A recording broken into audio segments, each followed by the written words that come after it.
On se retrouve aujourd'hui dans une nouvelle vidéo de la série dans laquelle je te parle de consommation de cannabis et plus précisément de la dépendance que l'on peut développer face à cette substance. Je te mettrai dans la description le lien d'une playlist dans laquelle j'ai regroupé toutes les vidéos de ma chaîne qui parlent de ce sujet et aujourd'hui on va parler de CBD. En Suisse depuis pas très longtemps, il me semble que ça fait grosso modo 3 ans, mais je suis vraiment pas sûre de ce que je dis. En tout cas ça fait pas très longtemps, on a légalisé la vente de cannabis librement, c'est-à-dire qu'aujourd'hui tu peux aller dans un magasin, dans un supermarché, dans une épicerie et acheter du cannabis comme ça, au calme, mais ce n'est pas exactement le même modèle que ce qu'on peut trouver aux Pays-Bas et le cannabis que l'on peut acheter en magasin n'est pas le même que le cannabis que l'on peut acheter dehors de façon illégale à des dealers. La particularité de ce cannabis réside dans les différents dosages des molécules présentes dans cette plante, puisqu'il y en a plein, la plus connue étant le THC, puisque le THC c'est la molécule de la défonce. En fait elle va avoir une action de psychotrope sur ton cerveau et donc c'est elle qui va être responsable de l'altération de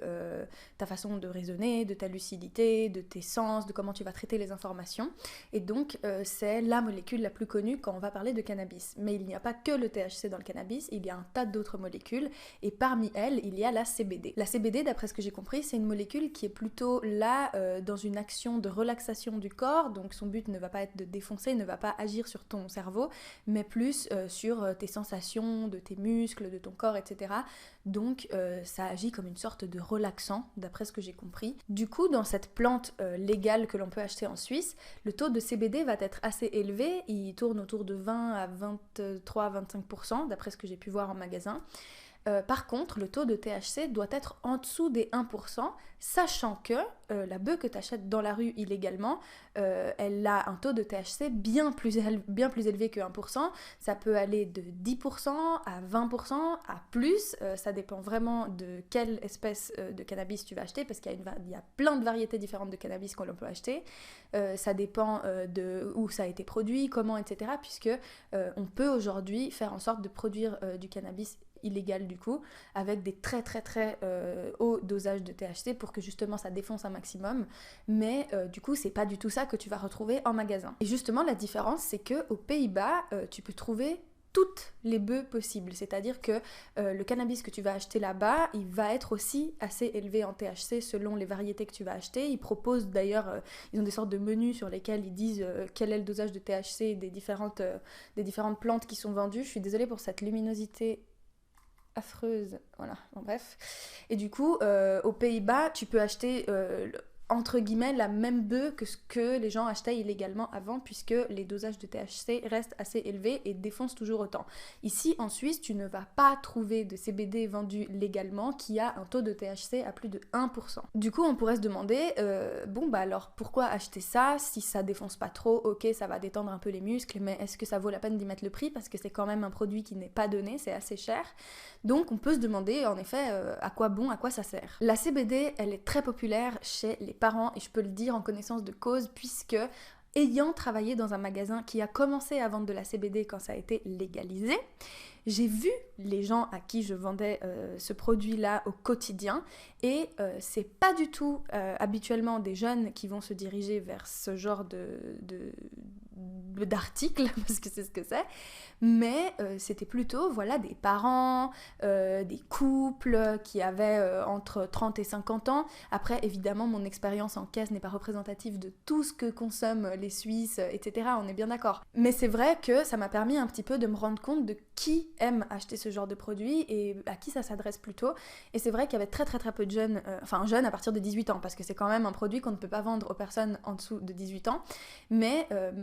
parmi les 18-25, j'en ai très peu vu, alors que j'ai vu beaucoup de personnes de l'âge de ma mère, par exemple, venir se servir en CBD à ma caisse. Ah oui, quelque chose aussi qui est important à dire, c'est que c'est pas non plus du cannabis médical thérapeutique, puisque on sait par exemple qu'aux États-Unis, on peut avoir des ordonnances pour avoir accès à de la bœuf et l'utiliser dans un but de traitement médical ou thérapeutique. C'est pas du tout le cas ici. La CBD, c'est pas du tout une forme de substance qui vise à faire quoi que ce soit comme thérapie, c'est vraiment à but récréatif. Donc voilà, ça me paraissait quand même important de rajouter qu'il y avait encore cette différence par rapport aux autres pays. Donc tu vois qu'il y a vraiment un tas de manières possibles et imaginables de légaliser cette substance par rapport aux usages que l'on en fait, par rapport au dosage qu'il y a dans les plantes, par rapport à plein de choses. Et du coup, en Suisse, le modèle, c'est celui-ci. En parlant du coup parfois avec les clients qui venaient à la caisse et même à des personnes de mon entourage qui sont plus âgées que moi et qui ont eu envie de consommer de la CBD,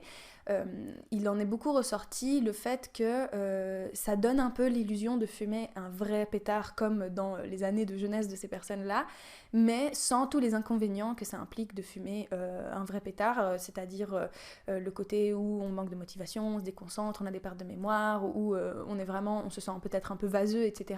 Et donc ces personnes-là me disaient que ce qu'elles aimaient bien avec la CBD, c'est que du coup elles avaient vraiment l'impression de fumer des vrais joints, mais avec entre guillemets que les côtés positifs, même s'il y aura des gens qui diront que sinon si t'es pas défoncé, il n'y a pas de côté positif, il y a des gens qui aiment bien fumer des joints et qui s'en foutent d'être défoncés en fait. Ils aiment bien fumer le joint pour le rituel, pour le moment qu'ils vont passer, pour accompagner ça avec le petit verre du vin, le week-end avec je sais pas quoi. Et c'est pas leur but particulièrement d'être défoncé, justement, c'est pour ça que pour eux c'est un aspect positif le fait que ça défonce pas, mais que ça a quand même une action relaxante, détente, qui est l'odeur, qui est la fumée, qui est le geste, etc. Donc ces personnes-là, d'après ce que j'ai compris, après évidemment mon expérience ne représente pas la totalité des expériences de tout le monde, on est bien d'accord, mais c'est un truc qui est pas mal revenu et qui du coup donnait envie à ces personnes-là de consommer de la CBD. Maintenant, en ce qui me concerne, quand la CBD a commencé à être vendue en Suisse, moi, à ce moment-là, je fumais encore de la beuh de rue, tout simplement. Et donc, c'est vrai que ça m'a pas trop intéressée parce que je trouvais ça super cher et que je trouvais ça inutile. Je me suis dit, mais je vais pas acheter pour 3 fois le prix de ce que j'ai dehors un truc qui me défonce même pas. Ça me sert à rien, je m'en fous. Et donc, pour moi, ça a été une non-question pendant un certain temps. Je m'en fichais complètement. Et je n'avais aucune idée de qu'est-ce que ça ferait à mon corps, en fait, de fumer ça. Et il y a eu un moment où j'ai eu envie d'arrêter de fumer, donc c'était avant mon arrêt jusqu'à maintenant, c'était parmi toutes ces phases où j'essayais d'arrêter une fois oui, une fois non, une fois oui, une fois non. Et pendant ces périodes-là, c'est vrai que j'étais très tentée de remplacer la beuh que j'avais l'habitude de fumer qui venait de la rue avec la CBD achetée en magasin. Parce que je me suis dit, bon, j'arrête de fumer, mais en même temps, si je fume de la CBD, c'est pas très grave, ça défonce pas. Et puis, je garde du coup juste tout ce que j'aime dans le fait de fumer sans le côté négatif de la défonce, etc. Donc moi, j'ai commencé à me faire des histoires dans ma tête et à me dire que c'est une bonne alternative. Et en effet, je pense honnêtement qu'il y a des personnes pour qui c'est une bonne alternative de fumer de la CBD plutôt que de fumer de la beuh de rue, tout simplement parce que y a certaines personnes qui, dans le processus d'abstinence, ont besoin d'avoir un moment de transition. Il y a d'autres gens, ils arrêtent du jour au lendemain, c'est fini comme ça, et c'est tant mieux pour eux, et il y en a d'autres qui ont besoin d'aller progressivement. Pour faire un parallèle peut-être douteux, mais en tout cas moi qui me parle, je pense que c'est à peu près la même chose avec la vaporisation et les cigarettes, puisqu'il y a plein de gens qui disent réussir à arrêter de fumer en passant par la vapoteuse, je sais même pas comment on appelle ça, mais en gros voilà, ces cigarettes électroniques, et qui au début mettent de la nicotine dans le liquide de la cigarette électronique, et progressivement ils baissent les taux jusqu'au moment où ils fument plus du tout de nicotine, il y a juste la vapeur, et c'est ça qui leur permet d'arrêter. Donc je me dis peut-être qu'avec la CBD il se passe à peu près la même chose, les gens ils se disent ok j'arrête de fumer mais je garde quand même mon habitude et progressivement je la diminue et peut-être qu'un jour j'arrêterai pour de vrai. Donc j'ai pas envie de complètement cracher là-dessus, je dis pas que la CBD c'est mal et que c'est une illusion et que c'est de la merde ou quoi que ce soit, non, je pense honnêtement que ça peut être en effet une sorte d'aide pour les personnes qui galèrent vraiment avec la beuh, mais par rapport à mon expérience personnelle, ça n'a pas été positif, la CBD, et je vais t'expliquer pourquoi. Le problème avec la CBD, c'est que, du coup, comme je l'ai dit, tu gardes un certain rituel, tu gardes les gestes, le goût, l'odeur, l'action d'inhaler et d'expirer la fumée. Et forcément, ça te fait rester dans l'habitude en fait de fumer de la beuh. Même si c'est pas la même beuh, ça reste quand même de la beuh et du coup c'est difficile de s'en passer parce qu'on a toujours l'habitude du geste et du moment en fait qui reste. Et si tu as envie d'arrêter à terme, ça peut être difficile de se détacher juste de ce côté habitude et rituel. Donc déjà ça pour moi c'était un frein parce que quand j'arrêtais de fumer pour de bon et que je fumais rien et que j'ai commencé à réfléchir à la CBD et au bout de quelques semaines, quelques mois je me disais mais bon la CBD c'est pas grave, ça fait rien, et ça n'a pas raté quand j'ai recommencé à fumer mais du coup de la CBD, attention, je me disais c'est bon c'est pas grave, ça défonce pas, on s'en fout, mais j'avais retrouvé un tas de choses que je ne faisais plus depuis des semaines et ça m'a donné envie d'aller toujours plus loin. Et là on arrive au deuxième point justement négatif, c'est que À mon avis, c'est un peu comme donner de la bière à une personne qui a des problèmes d'alcoolisme. C'est-à-dire que on se dit que c'est pas grave, c'est pas très dosé, ça va pas te rendre ivre, ça va pas ci, ça va pas ça, mais tu donnes un petit peu de ce qui a tant manqué à cette personne pendant longtemps, tu vois. Et du coup, moi, avec la CBD, c'est ce qui se passait. J'avais arrêté de fumer pendant un certain temps, j'ai fumé de la CBD et très très vite, j'ai eu envie de plus. Parce que c'est l'engrenage de l'addiction, tout simplement. C'est que par définition, t'en as jamais assez en fait. Et donc, à mon avis, et à nouveau, c'est vraiment purement mon avis, quand t'as été accro à une substance et que t'arrives à t'en détacher, le fait d'y revenir, même si c'est un tout petit peu, même si c'est vraiment un micro-dosage, même si c'est pas exactement la même substance, mais un petit dérivé, etc., c'est la meilleure façon de retourner dans la pente glissante et de se dire, bon, bah si j'ai fumé un joint de CBD, pourquoi pas 2, si j'en ai fumé 2, pourquoi pas 3, puis en fait, tu te rends compte qu'au bout de 3 joints de CBD, ouais, ça fait pas rien, ça défonce un tout petit peu, mais ça défonce pas comme la beuh que t'achetais avant, mais ça commence à faire de l'effet. Et après, tu peux aussi commencer à réfléchir au prix et te dire, bon, c'est quand même cher payé pour un truc qui fait pas trop d'effet, mais qui, moi, me satisfait parce qu'il y a le goût, l'odeur, tout ça.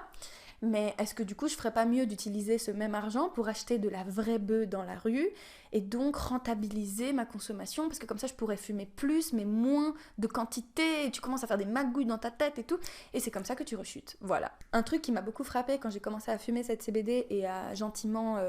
vouloir replonger comme avant, c'est qu'en fait, dès le départ, j'ai constaté une forme de comportement dépendant, tout simplement, parce que j'avais de la CBD, et je fumais cette CBD dans le but de ressentir des trucs. C'est-à-dire que je pouvais pas juste fumer un joint de CBD et me dire « Ah d'accord, j'ai fumé » et puis c'est fini. Non, en fait, je fumais un joint de CBD, je voyais que ça me faisait pas trop d'effet, je savais que ça me ferait pas trop d'effet, mais j'avais envie d'avoir de l'effet, et je me suis dit « Bon, j'en fume un autre, et j'en fume un autre, et j'en fume un autre. » Et en fait, il y avait vraiment un côté... alors, je suis pas psy, je sais pas si c'est le mot pulsion ou compulsion qu'il faut utiliser, je sais pas, mais en gros, j'avais cette pulsion de ah, ok, c'est là, il faut que je le consomme, alors que le truc n'a rien à voir avec ce que je fumais avant, mais juste comme il y ressemble et comme il y a un petit peu de matière à l'intérieur qui